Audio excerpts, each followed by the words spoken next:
impacté. C'est ça qui l'a amené à voir ces résultats que nous allons voir dans la suite de son livre. Amen, amen.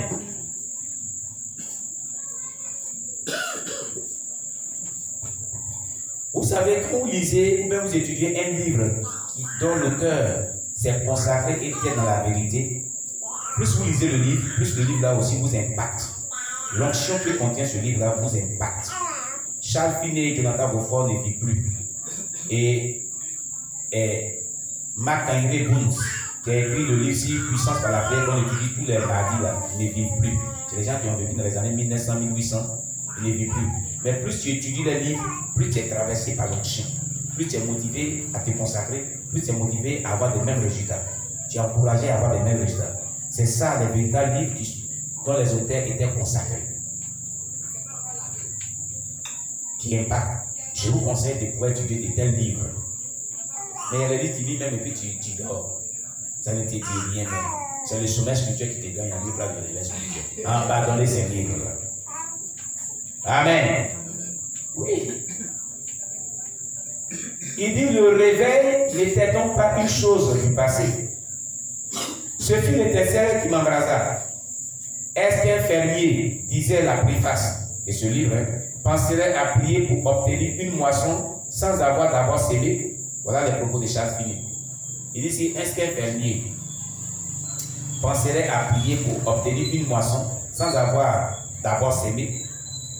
Tu ne peux pas vraiment sauter l'étape de la sémence et puis tu as moissonné. Non. Dans la loi de la culture, dans la loi de l'agriculture, ça ne se fait pas ainsi. Alléluia. C'est après les sémences et l'entretien du champ qu'on trouve vraiment la moisson, les bons résultats. Amen. Ce sont les propos de Charles Finney. Pourquoi les chrétiens s'attendraient-ils à une grande moisson d'âme, même s'ils la demandaient à Dieu, avant d'avoir rempli d'abord les lois de la récolte spirituelle? Vous voyez, il y a les lois de la récolte spirituelle. On prie, Seigneur, convertis les âmes, amène les âmes à la conversion, amène les âmes à la conversion, attire les âmes à toi, permets que l'église soit remplie des âmes. Et puis les lois de la sémence, là, nous ne les appliquons pas. Mais nous voulons recevoir des résultats. Et puis quand vous avez vu ça, celui qui ne sème pas, il moissonne. Voilà ce que Jonathan Beaufort est en train de nous dire. Il dit, et je répète, il dit pourquoi les chrétiens s'attendraient-ils à une grande moisson d'âme, même s'ils la demandaient à Dieu, avant d'avoir rempli d'abord les lois de la récolte spirituelle. Il y a les lois de la récolte spirituelle. Si Finney a raison, mais dis, ah, ce sont les propos de Finney. Ce sont les propos de Finney. Et voilà ce qu'il disait. Voilà les deux frères qui l'ont marqué dans les livres de Finney. Et il dit, si Finney a raison, me dis-je, je vais découvrir quelles sont les lois et les observations, et je les observerai coûte que coûte, afin d'avoir les mêmes résultats que Finney. Et vous n'avez pas dit ça plusieurs fois ici. Que quand il a lu le livre de Finney, il a dit que si Finney a dit ça, qu'il a raison, moi aussi je vais aller observer les lois de la récolte dont il parle et je vais les appliquer à ma vie pour avoir aussi des bonnes récoltes aussi. C'est ce qu'il a fait. Il a lu les livres de Finney et ce que Finney a donné comme instruction à suivre. Il a suivi les mêmes instructions et je vous dis la vérité. Il a eu plus de résultats que Finney. Vous allez constater ça dans ce livre. Amen. Voulez-vous être très puissamment utilisé dans l'évangélisation et gagner les âmes à Jésus-Christ et amener les âmes au ciel? Voilà le secret. Quelqu'un a lu le livre de Finney, le grand évangéliste, dont on est en train de voir tout à l'heure. On va voir toujours la dernière partie de notre étude. Finney, Charles Finney, il a été impacté par les résultats qu'il a eu. Il s'est levé, il allait faire les mêmes choses, il a appliqué ses résultats à sa vie et il a eu les bons résultats aussi. C'est ce qu'il vous disait, voilà ça. Il va dire, au début de l'année, au début de 1906, alors que j'étais en route pour participer à la campagne intensive d'évangélisation qui se faisait annuellement à la grande foire idolâtre de Sun Sien, un collègue me prêta l'autobiographie complète de Charles Finney. Il m'est impossible de vous dire ce que ce livre fut pour moi. Vous voyez, c'était une grande richesse pour lui.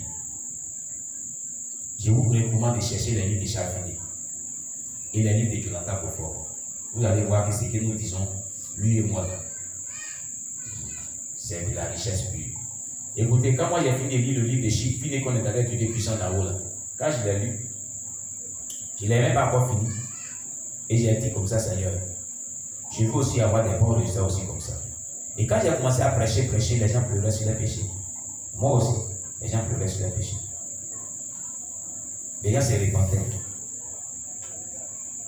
Quand j'ai lu aussi le livre de Jonathan Beaufort, quand il a fini d'étudier son livre, je n'ai même pas encore fini d'étudier aussi. Et puis cet homme-là, il dit qu'il a suivi les enseignements de Finney et puis qu'il l'a utilisé. Vraiment, utilise-moi aussi. Et Dieu aussi a commencé à m'utiliser aussi pour ça.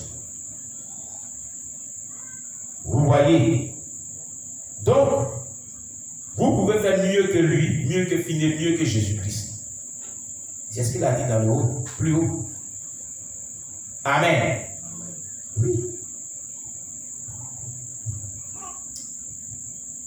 Nous, les missionnaires, enlument une portion chaque jour tant que durera la foi. Il a donné le livre à chaque missionnaire et ils ont lu le livre pendant tout le temps qu'ils ont passé à la foire. C'est à cette fois que je commençais à voir les premiers signes dans les cœurs de mes auditeurs de l'action de la puissance suprême. Quand il a fini de lire le livre, quand il lisait le livre, quand il prêchait aussi, les gens commençaient à pleurer aussi sur les péchés. Il dit c'est à cette fois-là, quand il lisait le livre, Dieu a commencé à avoir les premiers résultats de réveil dans la vie des gens quand il prêchait. Amen, amen. Oui.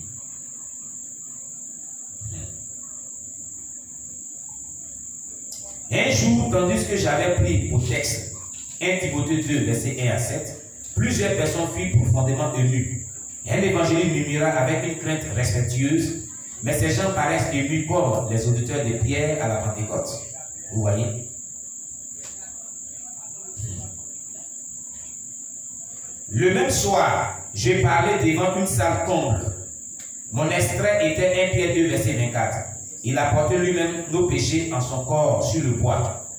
La commission des péchés se lisait sur tous les visages. Quand à la fin, j'ai demandé les décisions, l'auditeur entier se leva comme un seul homme en criant, nous voulons sur Jésus-Christ qui est mort pour nous. Vous voyez?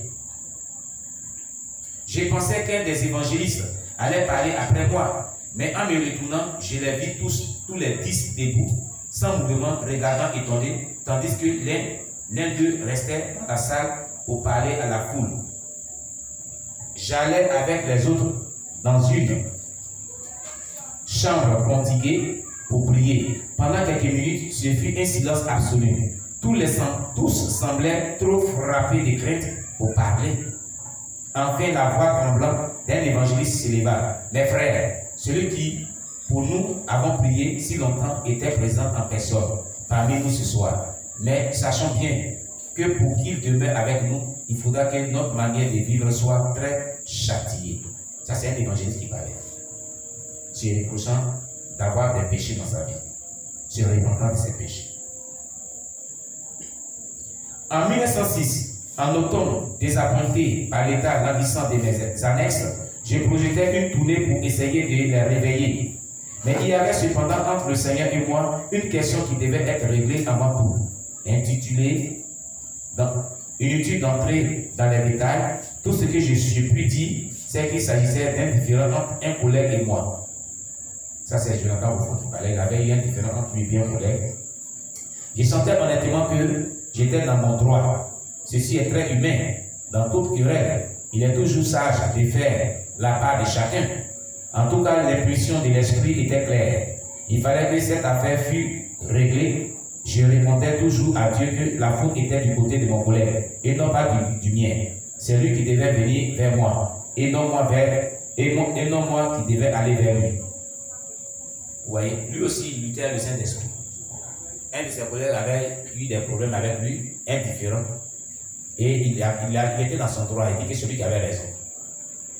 Donc le Saint-Esprit disait que, à moins que tu partes prêcher là, il faut régler ce problème. Il dit, je ne vais pas aller vers lui, c'est lui qui doit venir vers moi pour régler le problème. Où est le problème? Saint-Esprit.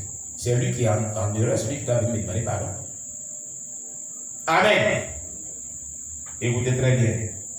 Vous qui, lorsque vous faites des histoires des gens, vous voulez que les gens qui sont dans le tort, là, viens vous demander pardon d'abord. C'était son cas. Hein. Ah, le frère Zélé, tu me regardes. Alléluia. C'était son cas. Alors, l'Esprit parlait toujours.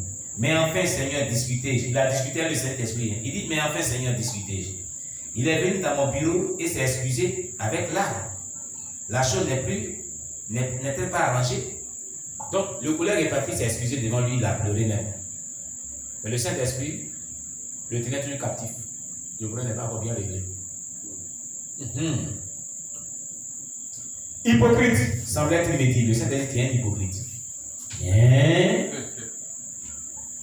Tu sais très bien que vous ne vous aimez pas comme je vous ai commandé de le faire. Voilà ce que le Saint-Esprit disait.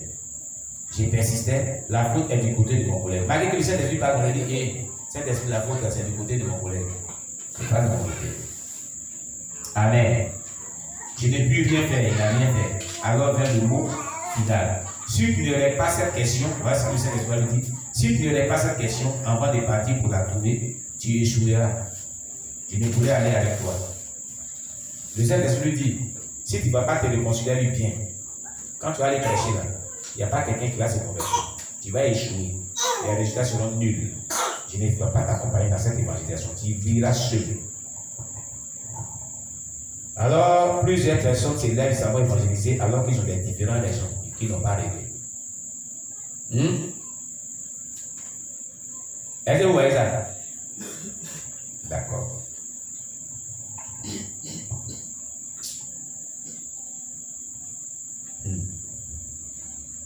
Alors,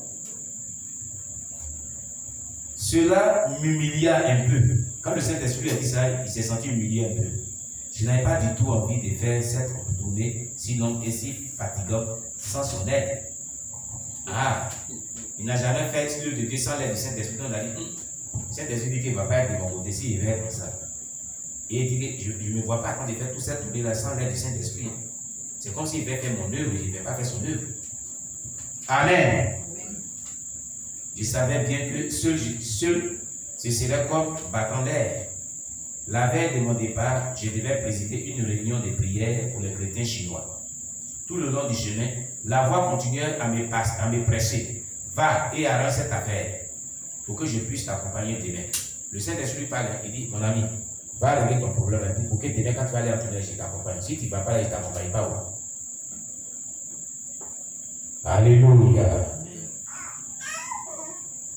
Alléluia. Il y a les gens, le Saint-Esprit n'est pas comme ça, mais c'est là, ils s'entêtent quand même. La 16e. Ça t'a jamais arrivé, toi? Ah ah. C'est fini. Tu es sûr que c'est fini? Alors, va et arrange cette affaire pour que je puisse t'accompagner demain. Je ne voulais pas céder. Je commençais la réunion. Cela alla bien pendant le premier cantique et la lettre de la Bible. Mais aussi que j'ouvris la bouche pour prier, je ne savais plus ce que je disais. Quand tu étais, c'est comme ça. Car l'esprit me répétait sans cesse, hypocrite. Pourquoi ne règles-tu pas cette affaire? Hypocrite. Ça retentit dans son cœur. Hypocrite, hypocrite, hypocrite. Je fus encore plus troublé pendant ma courte allocution. Il a été troublé. Finalement, à peu près à la moitié de mon discours, le fardeau devint si intolérable que j'ai cédé et j'ai dit à mon cœur, Seigneur, dès la fin de cette réunion, j'irai régler cette affaire. Et beaucoup de personnes sont comme ça. Pourquoi attendre que le Saint-Esprit te presse avant d'aller régler l'affaire? Amen. Pourquoi attendre? Alors, instantanément, quelque chose sembla céder dans l'auditoire. Quand il a dit ça, alors l'atmosphère s'est dégagée dans l'auditoire. Mes auditeurs ignoraient ce qui se passait dans mon cœur. Et cependant, l'atmosphère fut absolument transformée. Quand elle a accepté de pouvoir, après la rencontre, aller régler le problème, Dieu a libéré spirituellement son ministère. Voilà les véritables hommes de Dieu quand ils marchent avec Dieu. Voilà ce que Dieu peut faire. Voilà les véritables servants de Dieu. Quand ils marchent avec Dieu, voilà ce que Dieu peut faire. Amen, amen. Quand la réunion fut ouverte à tous, ceux qui voulaient prier se levèrent l'un après l'autre. Mais depuis qu'éclatait en pleurs, les gens commençaient à pleurer. Depuis 20 ans que les missionnaires travaillent dans le Honan, ils avaient espéré en vain voir les Chinois verser des larmes de repentir. Depuis 20 ans, avant que lui ne vienne, personne n'a prêché, puis les gens pleuraient sur leur péché, se repentaient. Personne. Et sa petite prédication qu'il a fait, les gens ont commencé à s'énerver, ont commencé à pleurer et se repentir sur les péchés. La réunion ne se termina que très tard.